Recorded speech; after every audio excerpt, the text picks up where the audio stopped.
Earth's magnetic field acts as a tangible scaffold for our dreams, creating a physical extension of reality that functions much like a massive resonant circuit. In Joe Bandel's exploration of the Oak Matrix, specifically Chapter 25, the traditional view of dreams as mere internal hallucinations is discarded in favor of a model where the dream world is an external magnetic realm. This shifts our understanding of sleep from a period of mental downtime to a state of active participation in the planet's inductive energy fields. By examining the interplay between the capacitive nature of the physical body and the inductive nature of the dream world, we can begin to see how our awareness navigates two distinct but harmoniously partnered modes of existence. It's a perspective that leans heavily on the work of Dewey Larson and his reciprocal system of theory, which posits that our universe isn't just 3 dimensions of space and 1 of time, but also contains 3 dimensions of time and 1 of space. Bandel utilizes this framework to suggest that while our waking life is rooted in the spatial, our dreams take place in that reciprocal temporal sector. This isn't just abstract physics, it translates to the idea that dreams are formed from magnetic flux lines. Think of these as the wires of the astral world. When we dream, our awareness isn't trapped in our skulls, it's actually traveling through these magnetic ley lines that surround the Earth. The analogy of the resonant circuit is particularly striking. In electronics, a circuit with both a capacitor and an inductor allows energy to oscillate back and forth. Bandel applies this to human consciousness, where the physical body serves as the capacitor, storing charge and providing a fixed, stable center, while the dream world is the inductive part, characterized by flow and the generation of movement. This creates a duality that isn't a conflict, but a partnership. Why is it so vital to view these two worlds as equals, rather than dismissing the dream world as a lesser, subjective illusion? Dismissing dreams as not real creates a fundamental imbalance in our awareness. If we treat the physical world as the only valid reality, we limit ourselves to the capacitive side of the equation, the storage and the structure. But the inductive side, the dream world, is where creativity, rational thought, and intuition actually originate. Bandel argues that even the process of linking ideas step by step, what we call rational thinking, happens in this fluid, magnetic realm.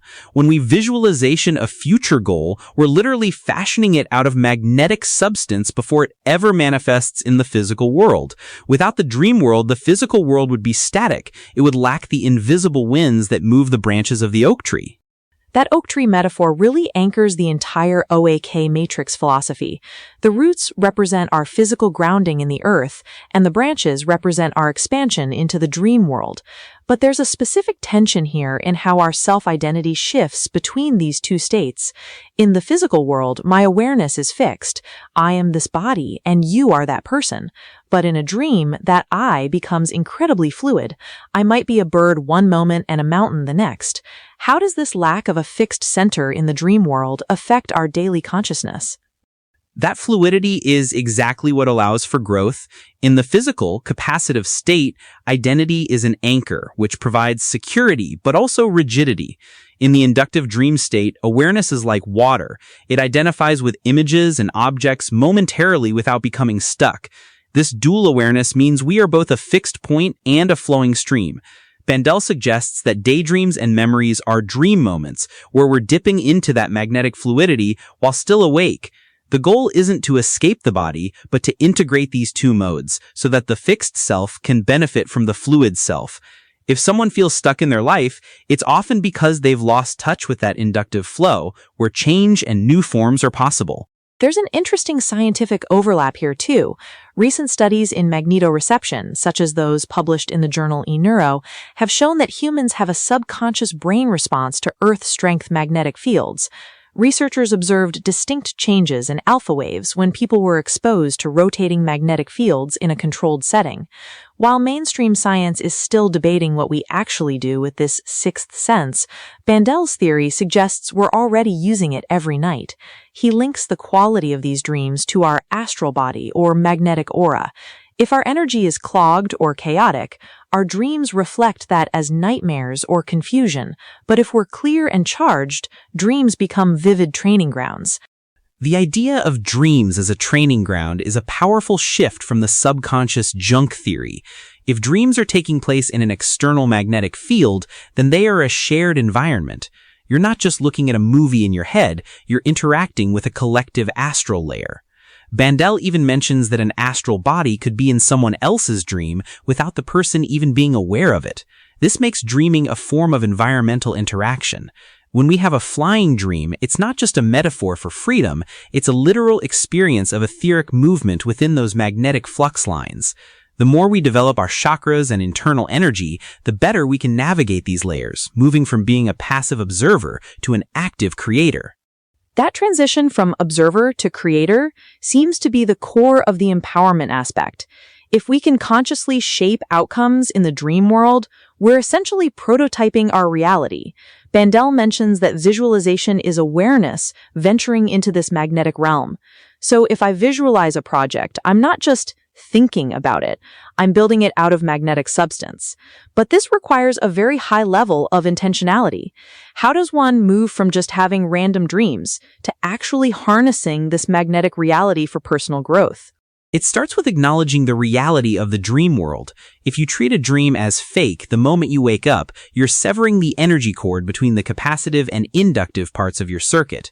Bandel suggests specific rituals like the dream journal, but with a twist. Instead of just writing what happened, you ask, what self did I identify with? This helps bridge the gap between the fixed physical self and the fluid dream self. Another technique is setting an astral intention before sleep. By affirming that your awareness will explore the magnetic realms, you're essentially tuning your internal receiver to be more sensitive to those flux lines. Over time, this strengthens the astral body, which manifests in waking life as increased charisma and better problem-solving skills. I want to challenge the idea of dreams being external for a moment. Most neuroscientists would argue that dreams are purely the result of endogenous brain activity, neurons firing in the absence of external sensory input. If we say they're external magnetic fields, how do we reconcile that with the fact that we can still dream in a magnetically shielded room, or that people's dreams are so clearly tied to their personal anxieties and daily lives? It's a valid critique. The OAK matrix doesn't necessarily deny the brain's involvement. Rather, it suggests the brain is acting as a transducer. Think of a radio. The music isn't inside the radio, but the radio's hardware determines the quality of the sound and which stations you can pick up. The personal anxieties and memories are like the individual programming we bring to the magnetic field. As for dreaming in a shielded room, Dewey Larson's theory would argue that the time-space sector is more fundamental than the local magnetic field. The Earth's magnetic field might be the local medium we use most easily, but the astral world itself is a structural part of the universe. The personal nature of dreams is simply awareness identifying with certain frequencies within that field that resonate with our physical experiences. So the dream is where the personal meets the universal. It's like the magnetic field of the Earth is the ocean, and our individual thoughts are the waves we personally experience. Bandel also talks about the gendered aspect of this duality, the masculine and the feminine, not in a biological sense, but as functional roles. The feminine is the containing, grounded physical world, while the masculine is the expansive, fluid dream world. This harmony between structure and flow is what he calls a loving embrace. Why use such evocative, almost romantic language for what is essentially a description of energy dynamics? Because he's trying to move away from the war between mind and body that has dominated Western philosophy since Descartes. We've been taught to either transcend the body or dismiss the spirit. By calling it a loving embrace, he's emphasizing that the physical world isn't a prison for the soul, and the dream world isn't a distraction from reality. They need each other. A capacitor without an inductor can't oscillate. It just sits there with a charge. An inductor without a capacitor has nowhere to store its energy. The love is the resonance. When these two parts of our being are in sync, we move forward in balance. That's the state of empowerment he's talking about. Not power over others, but the power of a fully functioning, integrated awareness. This integration seems to have a direct impact on our physical energy levels as well. Bandel mentions that we can wake up with more energy or less depending on the energy transfer that occurred during the night. If a dream is a circuit being altered, a nightmare might be a case where our energy is being destroyed by an opposing force.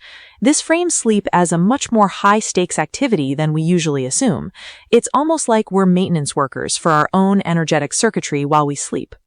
Exactly. Nightmares often reflect situations where we're trying to repress something in our physical life, and that resistance creates friction in the astral circuit. In the magnetic realm, that friction feels like weakness or fear. If we can face those images in the dream, recognizing them as magnetic structures we can interact with, we can solve the circuit. This is why lucid dreaming is such a key part of this system. It's not just about flying for fun, it's about having the presence of mind to navigate and repair your own magnetic field. When you wake up after a dream where you've successfully navigated a challenge, you'll often feel a tangible surge of vitality because the energy is flowing freely again. It's a fascinating rebrand of the dream world. Instead of it being this mysterious, dark basement of the mind, it's an expansive, bright field of potential. It reminds me of the research by Dr. Michael Persinger, who explored how geomagnetic activity affects human consciousness. He found that during periods of low geomagnetic activity, people reported more vivid and even precognitive dreams. This suggests that when the background noise of the Earth's field is quiet, our internal antennae can pick up more distant or subtle signals. It really supports Bandel's idea that dreams are a direct interaction with the planet's energy. Persinger's work on the God helmet and how magnetic stimulation can induce spiritual experiences is a perfect parallel. It shows that our awareness is incredibly sensitive to these fields. If we can learn to shift our awareness intentionally, like the exercise Bandel suggests where you visualize a memory and then a future plan to feel the external and fluid qualities, we start to realize that the boundary between inside and outside is much more porous than we think. We are literally part of the Earth's magnetic metabolism. To wrap this up, the big takeaway is that dreams aren't an escape from reality. They are an expansion of it. They provide the inductive flow that prevents our capacitive physical lives from becoming stagnant. By treating the dream world as a real magnetic environment, we can turn our nights into a source of wisdom and our days into a manifestation of that inner awareness. It's about being like the oak, rooted deep in the physical, but with branches that aren't afraid to sway in the invisible winds of the dream world. If this perspective on the magnetic reality of dreams resonated with you, consider sharing it with someone who might be ready to awaken to their own inner awareness.